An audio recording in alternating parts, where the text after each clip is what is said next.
श्री सांब शिवाय नमः। महाशिव पुराण का आरंभ इसी श्लोक के साथ होता है, इसी मंत्र के साथ होता है, श्री सांब शिवाय नमः। बहुत चमत्कारी मंत्र है ये। अगर हम सांब सदा शिवाय का निश्चित रूप से हम जाप करते हैं, कुछ संख्या में जाप करते हैं, रुद्राक्ष की माला पर जाप करते हैं, तो हमें भगवान शिव के साथ साथ माँ पार्वती की कृपा भी प्राप्त होती है। और देखिए, माँ पार्वती के बिना, शक्ति के बिना शिव अधूरे हैं, क्योंकि जब तक शिव पर ई की मात्रा नहीं लगती है तब तक शिव शव ही रहते हैं। तो इसीलिए शक्ति के साथ भगवान शिव को अगर मनाना है तो श्री सांब शिवाय नमः का जाप शुरू कीजिए।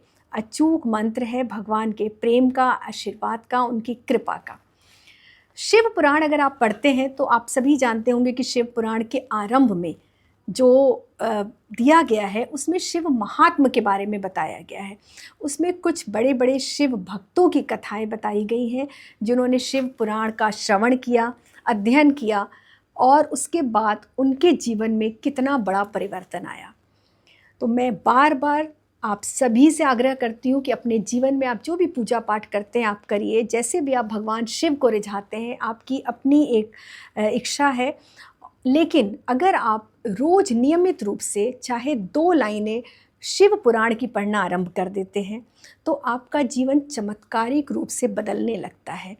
आप जिस समस्या का समाधान वर्षों से ढूंढ रहे होते हैं, अचानक वो समाधान आपके सामने आ जाता है और आपको पता भी नहीं चलता कि कब आप जीवन की उस विषम समस्या से बाहर आ चुके हैं। इसीलिए शिव पुराण का पाठ हर किसी को नियमित रूप से करना चाहिए। अगर आप जितना पढ़ सके, अगर आप 1 अध्याय पढ़ते हैं बहुत अच्छी बात है। कुछ लोग बहुत 5 अध्याय रोज़ पढ़ते हैं, वो भी अच्छी बात है। लेकिन मैं कहती हूँ 1 श्लोक भी अगर आप पढ़ते हैं, कुछ भी नहीं पढ़ पाते हैं, तो क्योंकि आरंभ ही श्री सांब शिवाय नमः से हुआ है, तो आप सिर्फ श्री सांब शिवाय नमः की 1 माला करिए और आप देखिए कि अपना जीवन आपका कैसे बदलना शुरू हो जाता है। कितनी सारी कथाओं से, कथा अमृत से भरा हुआ है शिव पुराण। महादेव के भक्त, बहुत बड़े भक्त हुए हैं कुबेर। कुबेर को भगवान शिव की मैत्री प्राप्त हुई है। अगर हम उनके जन्म की कथा देखें तो शिव पुराण में लिखा हुआ है कि यज्ञदत्त नाम का एक ब्राह्मण था और उसका एक पुत्र था गुणनिधि, जो कि सभी व्यसनों से युक्त था। यज्ञदत्त जितने अच्छे ब्राह्मण थे, जितने पूजा पाठ करने वाले थे, उतना ही ज़्यादा जो गुणनिधि था वो व्यसनी था। लेकिन कुछ समय के पश्चात जब एक बार उनके पिता क्रोध में आए और उन्होंने घर से निकाल दिया गुणनिधि को, तो गुणनिधि भूखे प्यासे चलते चले गए। बहुत दूर जाकर उन्हें एक शिव मंदिर दिखाई दिया और उस शिव मंदिर में वो बाहर बैठे रहे कि कब अंधेरा हो और कब मैं अंदर जाकर जो शिवलिंग पे चढ़ा हुआ फल है, प्रसाद है, वो ग्रहण कर सकूं जब भीड़ कम हो जाए। इसी के इंतज़ार में जब रात हुई, जब गहन रात्रि हो गई, तब गुणनिधि उस मंदिर में अंदर गए और वो शिवलिंग पर चढ़कर निर्माल्य उठाने लग गए, प्राप्त करने लगे, जिससे वो अपना पेट भर सके। उसी समय कुछ लोगों की भीड़ वहाँ आई और उन्होंने देखा कि शिवलिंग पर ये चढ़ा हुआ है और उसको मारना शुरू कर दिया। मारते मारते ये हाल हो गया कि फिर गुणनिधि की मृत्यु हो गई। अगले जन्म में वो राजा दम के रूप में बना, क्योंकि शिवलिंग में वो गया था, शिव जी के मंदिर में गया था और वहाँ उसने कार्य किया था।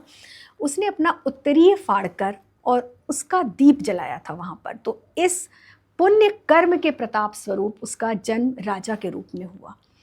दम जब बना राजा तो उस समय उसने पूरे राज्य में ये मुनादी करवा दी थी कि यहाँ हर शिव मंदिर में दीपक अवश्य जलेगा। और इस कार्य के प्रतिरूप में जब उसकी मृत्यु होती है, उसके बाद उसे कुबेर के रूप में जन्म मिलता है और भगवान शिव की मैत्री प्राप्त होती है। तो शिव पुराण की कथा का इतना बड़ा महात्म्य है, शिव जी के मंदिर में दीपक जलाने का इतना बड़ा महात्म्य है। तो आप सब कोई भी पूजा पाठ करते हैं, शिव पुराण का पाठ, और किसी नज़दीकी शिव मंदिर में 1 दीप अवश्य प्रज्वलित कीजिए। अगर आप चाहते हैं कि अपने जीवन को परिवर्तित कर सकें, अपने जीवन में जो अंधकार फैला हुआ है, जो परेशानियां हैं, जो समस्या है, उससे निकलना चाहते हैं, तो इससे अच्छा कोई उपाय नहीं है। तो जब भी आपको मौका मिले शिव के मंदिर जाइए और एक छोटा सा देशी घी का दीप अवश्य जलाइए।